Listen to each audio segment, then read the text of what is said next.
Hello and welcome to Forechecking with Doug and Nolan. I'm your host, Doug Lackey, and alongside me is Nolan Beislein. And Nolan, we have a lot to talk about today. Crazy week in the NHL. Monday was the trade deadline. A lot more active than usual. Pretty excited about this show to talk about what we need to cover. For sure, a lot more has happened in these past few weeks since we talked, and I feel like we got to get to it right away to get through everything that we have for everyone. Yeah, absolutely. We're going to get to it right now with some standings. The Metropolitan Division's a really tight race. The Islanders are currently in front, having 82 points, or 81 points.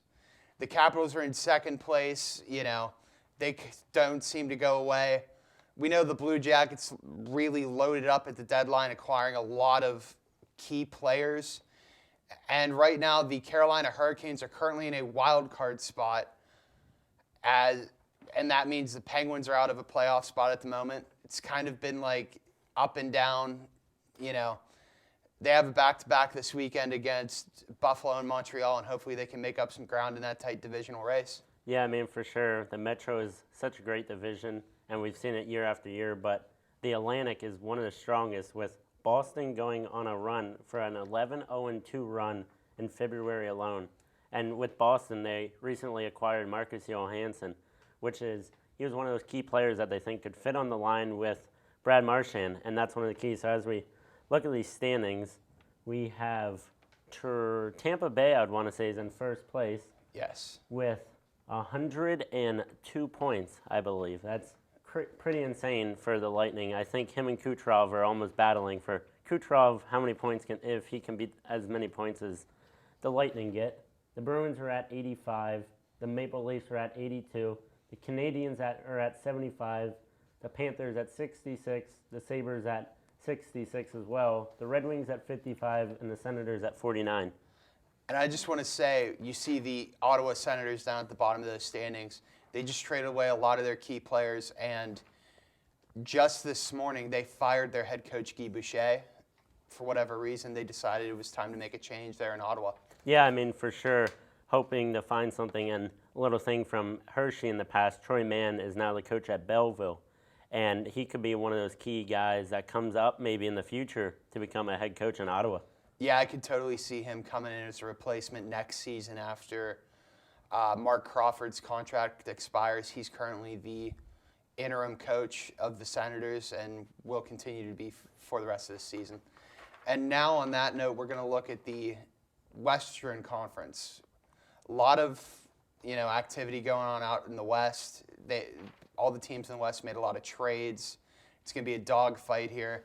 See, here we got the Predators and Jets, each 1 point separating each other between the division crown and second place. The St. Louis Blues really got hot since our last show.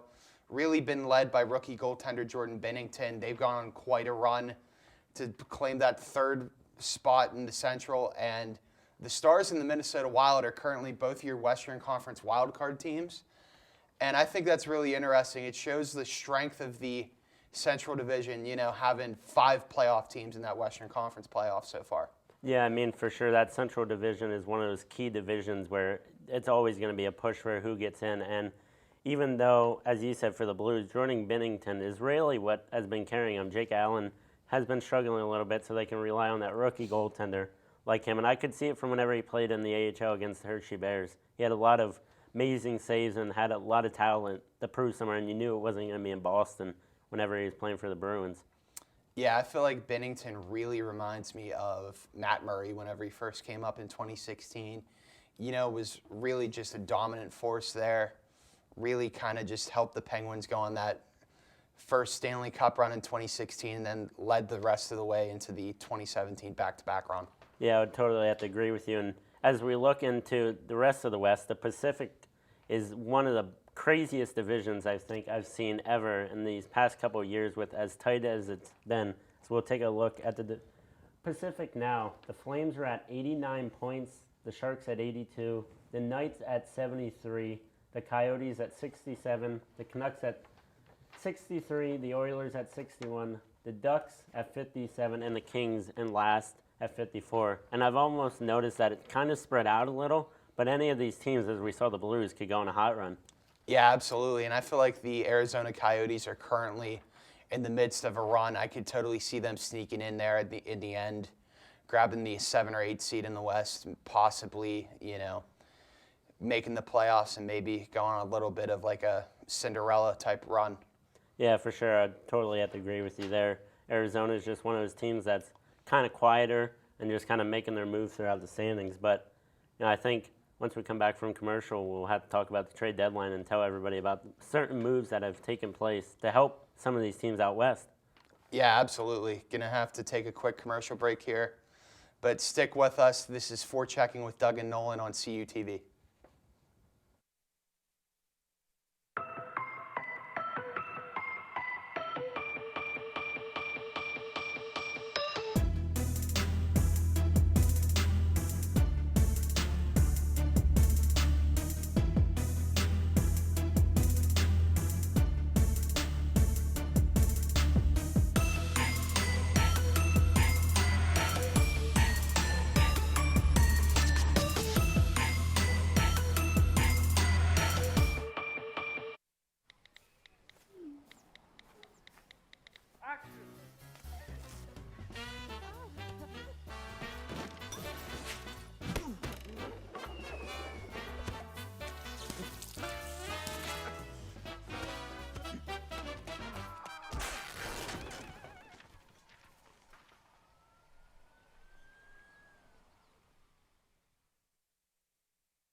Welcome back to Forechecking with Doug and Nolan. I'm your host, Doug Lackey, and alongside me again is Nolan Beislein. And now it's time for the fun part of today's show. Really looking into the trade deadline, seeing how everybody did. Like I said earlier in the show, Columbus made a ton of trades. A lot of action out in the Western Conference. Can't wait to start breaking this down here, Nolan. What do you think? Yeah, I mean, for sure, lots of trades. Columbus was for sure the team that is trying to make that final push with possibility of Artemi Panarin and Sergei Bobrovsky not coming back next year. They're trying to win a cup this season. Yeah, absolutely. They really kind of went all in at the deadline. They went and acquired Matt Duchene from the Ottawa Senators. They gave up Victor Abramov and Jonathan Davidson, along with for sure a 2019 first rounder, and they also give up a 2020 first rounder if Matt Duchene were to re-sign in Columbus, which I think is highly likely because when Bobrovsky and Panarin leave Columbus, that's going to leave a lot of cap space for them to really pay Matt Duchene, wouldn't you say, Nolan? Yeah, I mean, I would have to say that Matt Duchene is for sure one of those guys that will probably stick around unless something terribly happens that we don't know what may happen in the summer, as crazy trades always happen. But this was a trade that Columbus needed to make, almost to fill that the second line center. And you could see it that first night he was already playing on that first line with Panarin, so he fit in right away. Yeah, I was kind of surprised that the Blue Jackets went for Duchene, more or less because they've been saying for a couple months now that they had interest in bringing back Derek Brassard. But, nonetheless, if you can go, hit the home run ball, get the biggest prize on the market, just go ahead and do it. Yeah, I mean, for sure. And also as well, from Ottawa, they acquired Ryan Dzingel, which was a big trade for that. I don't think anybody expected Columbus to do that as well, Doug. Yeah, I don't think anybody was expecting this. Ryan Dzingel went to Columbus, going to play alongside his buddy Matt Duchene. The Senators acquired Anthony Duclair and 2 second-round picks. Something I want to point out, though, is Anthony Duclair is only 23 years old, and this is already the 5th team he's been a part of. Yeah, I mean, that is a crazy stat, and it almost just seems like as though that he just can't find a home, and that he's just not fitting the certain almost process that certain teams follow in. I feel as though one of these teams, if it's the Senators or maybe during the off season, he's going to find a team. I can see it coming. Yeah, I feel that too. I was kind of, it makes you wonder, like, whenever a young guy like that, only 23 years old, gets traded and moved as frequently as he does, it makes you wonder, is it an attitude issue? Is it just that, he's not been a scheme fit for a team. Like, you really wonder what it is. Yeah, I mean, I don't know how to answer it, and it's almost like a Mike McKenna, the goaltender, that I think he's playing in Lehigh Valley right now. I really don't know where he's at. All I know is that he's in the Flyers organization, but he's one of those key players like that moves around, that can help an NHL team, but can be in AHL as well. Yeah, Mike McKenna really moves around from, place to place. Real NHL, AHL journeyman for sure. But now we're going to talk about the Nashville Predators and Minnesota Wild making a bit of an oddball trade that not a lot of people, I think, were expecting going into the trade deadline until probably the morning of. The Wild acquired left winger Kevin Fiala from the Nashville Predators in exchange for center Michael Granlund. Now, Fiala is a younger guy. He's in the last year of his entry-level deal. He's going to be due for a bit of a payday here for Minnesota. And, Mikael Granlund for the Predators really kind of just rounded out their center core. Your four centers from there on out are going to be Johansson, Granlund, Kyle Turris, and Nick Bonino, and I think that's some pretty insane center depth when you say so, Nolan. Yeah, I would have to agree with you there, Doug. For sure, crazy center, and it was kind of an odd trade. Whenever I saw it come across my updates throughout my phone, I just kind of surprised. I thought Kevin Fiala was going to have a good career in Nashville just because it seemed like he was always scoring key goals, either if it was throughout the season or in the playoffs. Even though he took that injury last season, he came back strong, and I thought he was going to be a key role in Nashville. Yeah, I did for sure, too. He was really, really involved. He was a key part of that 2017 Stanley Cup final run. He had a lot of key moments until he did end up, I believe, breaking his leg in the second or third round. It's kind of like an oddball thing, but, Nashville's kind of known for this type of thing. I mean, they gave up on Seth Jones to get Ryan Johansson a few years back, really kind of just moving out a young player to fill a position of need. For sure. And, as we look at this, they weren't the only team out west to make a trade, as Kevin Hayes was traded to Winnipeg. Doug, what do you think of that? I feel like this is one of those trades that's going to be a head scratcher down the line here. Kevin Hayes is a great second or third line center. The only problem is he doesn't really put up a ton of points. The Rangers got in return Brendan Lemieux, a 2019 first-round pick, and a 2022 fourth-round pick. I mean, I feel like Brendan Lemieux's a real nice young forward there for the Rangers. Could really be an impact player for them down the line if they do choose to re-sign him before he hits restricted free agency on July 1st.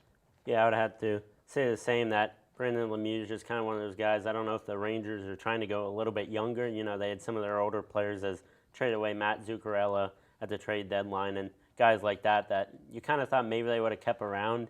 But maybe they're trying to, rebuild for the future, as they know some of their older guys are getting traded. But Nashville, they didn't only trade for Fiala. They didn't only trade away Fiala. They traded away Ryan Hartman for Wayne Simmons. And that was one of the biggest trades, I think, of the day, that nobody really expected it to come at 2:55, 5 minutes before. Yeah, it was a real buzzer beater. The Predators acquired Wayne Simmons from the Philadelphia Flyers in exchange for Ryan Hartman and a fourth-round draft pick. I did say last show that it did seem likely that the Predators would trade for Wayne Simmons and reunite him with his former head coach in Peter Laviolette. So it's kind of cool to, actually predict where a player goes. Wouldn't you think so, Nolan? Yeah, I mean, it was for sure a sad sign for Philly and the Flyer fans to know that they're going to lose one of their great players from Philly that was a loved player from all the fans. That he was one of those guys that could score, but he was also could be that gritty type of player, as we mentioned, gritty. Yeah, and you could tell that Simmons' time in Philadelphia was coming to a close after their win in the Stadium Series against the Penguins on Saturday. They had a moment in the locker room where, him and Claude Giroux were really emotional together, and it seemed like, this was like, okay, this guy's going to get moved. It's just a matter of where he ends up. Yeah, for sure, and that. With that being one of the big trades, we thought it would be over, but Mark Stone from Ottawa was probably the biggest trade of the day on the trade deadline. Yeah, absolutely. This is kind of a wild one. Mark Stone and Tobias Lindbergh going to the Vegas Golden Knights in exchange for Eric Brandstrom, Oscar Lindbergh, and a 2020 second-round pick. everybody's going to keep saying that the Golden Knights didn't give up enough for Mark Stone, but I don't think a lot of people understand how good Erik Brannstrom is. You know, Swedish defenseman drafted in 2017 by the Golden Knights in the first round, 15th overall, already drawing comparisons to Erik Karlsson, could really probably be a really nice compliment to Thomas Chabot on Ottawa's top pairing next season. Yeah, for sure. And as many reports were saying that they didn't think that was an equal trade and that, Ottawa got ripped off. But Brannstrom is for sure one of those top players that, even though he's only 19, 20, he's for sure going to contribute a lot in the future. And as you just said, Doug, him and Chabot on the line could be very dirty, yeah, in my opinion. Him and Chabot on a pairing could really be something incredible, And on that note, we're going to send it to a quick commercial break. This is Forechecking with Doug and Nolan on CUTV.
Welcome back to Forechecking with Doug and Nolan on CUTV. I'm your host, Doug Glacke, and alongside me is Nolan Beislein. And Nolan, now we're going to get into, some pens and caps talk like we always do towards the end of our show. We're going to really look into what the Penguins and Capitals both did at the trade deadline. I think you already know for sure I do not agree with what the Penguins did at the trade deadline, trading left winger Tanner Pearson to the Vancouver Canucks in exchange for defenseman Erik Goodbranson. This is kind of the head scratcher to me because a lot of analytics and advanced metrics will tell you that Erik Goodbranson isn't the greatest player in the world. But I mean, I'm willing to give him a chance, but still, I'm kind of really nervous about it. What are your thoughts, Nolan? Yeah, I mean, he's not who I expected the Penguins to go for at all. Just not, there's a name of Brandon Montour or Ben Lovejoy or, even like Connor Carrick, somebody that got traded to New Jersey. It's just not who you thought the Penguins were going to go for, especially with that. They're not a big type of defense. They're kind of younger, more scoring, and he's just kind of almost seems like he may not fit in as well. Yeah, I think that I was really pushing hard for Brandon Montour to be traded to the Penguins. Ended up being traded to the Sabres. But, there's a lot of injuries on the Penguins' blue line right now. Dumoulin, Letang, Mata, and Chad Ruhwedel are all out for extended period of time with injuries. And it's really kind of almost like it's Justin Schultz and the Island of Misfit Toys there on that blue line. It's kind of scary when you're struggling in a playoff race, not knowing where you're going to end up in the playoffs. Yeah, having Justin Schultz come back like that, you thought, all right, everything's going to be good. Penguins fans are going to be happy. He's back. The defense is going to be rolling. And then you hit that Stadium Series game, and it's just like, boom. Yeah. You lose 4 guys just like that. And Jim Rutherford probably didn't think he was going to have to be trading for a defenseman before the trade deadline. Yeah, no, I don't think he was thinking he was going to have to make a single trade at all because, at that point, whenever Schultz was ready to come back, Mata was healthy, everybody else was healthy, and it seemed like we were going to get a full stacked, good 3 pairings on defense, getting ready here to gear up for this playoff run. For sure, and the Penguins are always there at the end, and with these guys being out, it's going to be interesting to see what's up there, what's their plan? What is Mike Sullivan going to plan to do to try to stop other teams from possibly running through this defense? Because defense is a big key, especially, the goalies like Matt Murray and Casey DeSmith. They're going to rely on them, and if they can't rely on them, it's going to be a tough run for the Penguins here. Yeah, it's funny you bring up goaltending, Nolan, because I feel like the Penguins are okay in that regard. Matt Murray's really come back to form. Yeah, he struggled against Philadelphia in the Stadium Series, but that's going to happen from time to time. Plus, we have to keep in mind, it was not in the best conditions. It was raining. The ice was probably really choppy, but he's really rebounded, played really great against Columbus the other night, had about 21 or 22 saves against one of the more loaded offenses in the NHL. I feel like the Penguins are going to be just fine. I don't think goaltending will be the reason that they could end up missing the playoffs. Yeah, Matt Murray is for sure one of those goaltenders that it's, either he's on his game or it seems like he's off, and it's sad to see. But, as we go into Caps talk almost a little bit, the Caps made a big trade acquiring Carl Hagelin from the Los Angeles Kings. That's right. They did get Carl Hagelin from the Los Angeles Kings for a third-round draft pick. But this one that I really wanted to talk about was the Capitals acquiring Nick Jensen for Madison Bowey in a second-round draft pick. At first, on the surface, I thought this was a lot to give up for Nick Jensen, especially because Madison Bowey was a really good prospect in the Capitals system for quite some time. But then they went and paid him. They signed him to a 4-year, $10 million contract extension. That's a fairly cheap contract for a defenseman. $2.5 million on the cap can really, with Jensen, he can really help round out your top four or be one of your fifth or sixth defensemen. Yeah, I really didn't know what the Caps were going to do just because with Orpik possibly in the future, his career is soon coming to an end. They're going to need somebody like that, and it's almost a Michael Kempney 2.0. They acquire him last trade deadline, and then they sign him to a contract, and then now he's producing. It's almost the same exact thing what they did, and I'm almost glad they got rid of Madison Bowey. Nothing against Madison Bowey, great defender, could come in, but he was almost like an eighth defender instead of a seventh defender for the Caps.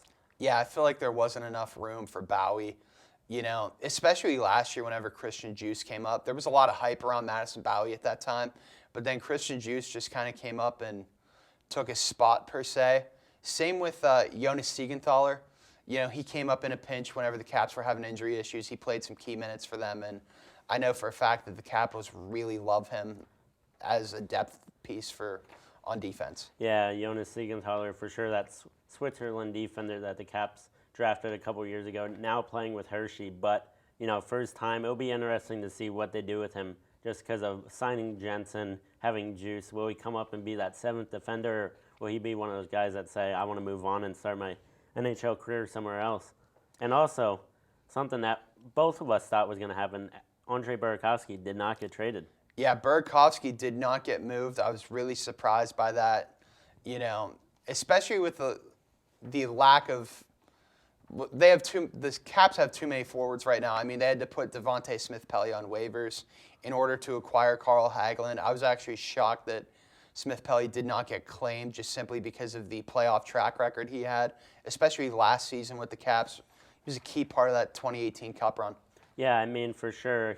As many reports said, he took it to heart having to be sent down to the Bears, and it's not what you want to do, being an NHL forward and then having to be sent down. He hasn't played in the AHL since the 2013-2014 season, and it's a different feeling, especially coming down to an organization like that. He wanted to stay with the Caps, took a down salary, only $1 million for the year, where other teams were offering him $2 to $3 million. He wanted to stay, and now he's in the AHL, so looking to improve his game. We'll be in the lineup again tonight against Utica for the Bears, and we'll see what he can do and see if he comes back up soon. Yeah, I feel like, Smith-Pelly really took a huge pay cut. Yeah, he's down in Hershey right now, but I feel like once the rosters are able to expand a bit, he'll definitely be right back up in the fold, probably on that fourth line for the Caps. Yeah, for sure, and I can see him coming up back around playoff time. He's just one of those players that almost they relied on last year, especially against that series against Columbus, any of the series. He was there, and it was great to see. Yeah, absolutely. That's all we have today for Forechecking with Doug and Nolan. For one last time, I'm your host, Doug Glackey, and he's Nolan Beislein. Thank you, and have a great day.